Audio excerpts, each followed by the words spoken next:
दोस्तों आपने बहुत लोगों को ये कहते हुए सुना होगा कि इस जन्म में तो मैंने कुछ गलत नहीं किया लेकिन पिछले जन्म के कर्म लगता है मुझे परेशान कर रहे हैं।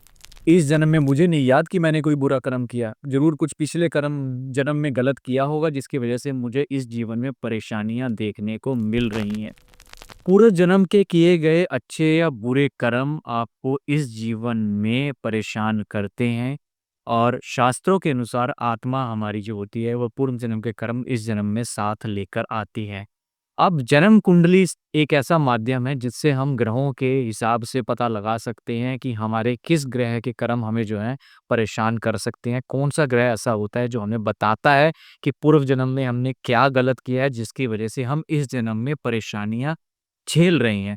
सबसे पहले हम इसमें देखते हैं केतु को। केतु जो है रिप्रेजेंट करता है पास्ट लाइफ को, एक्सपीरियंस क्वालिटी जिसमें आप में मास्टर रहे हैं कि आपने पिछले जीवन के अंदर क्या कर्म किया था, आप किस किस काम में मास्टर थे और उस काम में क्या अधूरापन रह गया है जो आप साथ लेके आए हैं, जो आपने इस जीवन के अंदर करना है।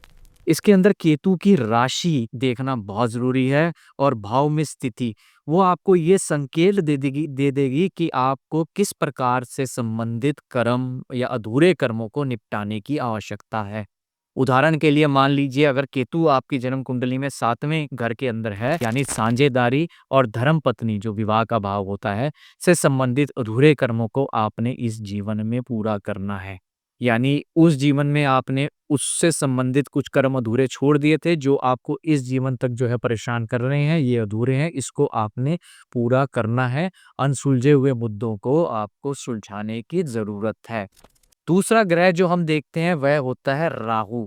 राहु हमें बताता है पिछले जन्म में जो बुरे अनुभव आपको मिले हैं उसको इस जन्म में ठीक करने के लिए क्या करना है। सपोज कीजिए आपकी कुंडली में राहु दूसरे भाव के अंदर बैठा हुआ है तो ये होता है धन मुख नेत्रवाणी कुटुंब का भाव।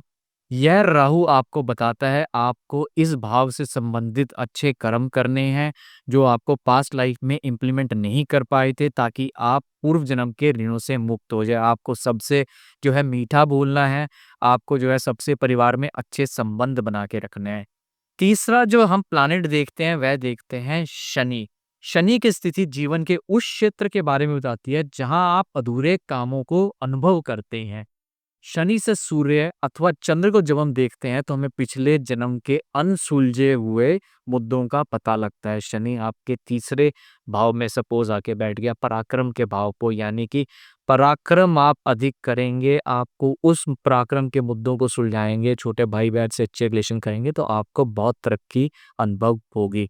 तो पास्ट लाइफ के कर्मास को अगर हमने ठीक करना है तो राहु केतु और शनि को अगर हम ठीक कर लेते हैं तो वो हमारे जो कर्मास हैं हमारे ठीक हो जाते हैं। राहु केतु और शनि जिस भाव के अंदर प्लेस्ड हैं उस भाव से संबंधित कर्मों को अगर ठीक कर लेते हैं तो वो हमारे कर्म ठीक हो जाते हैं और जीवन में हम नई तरक्की पाने लगते हैं।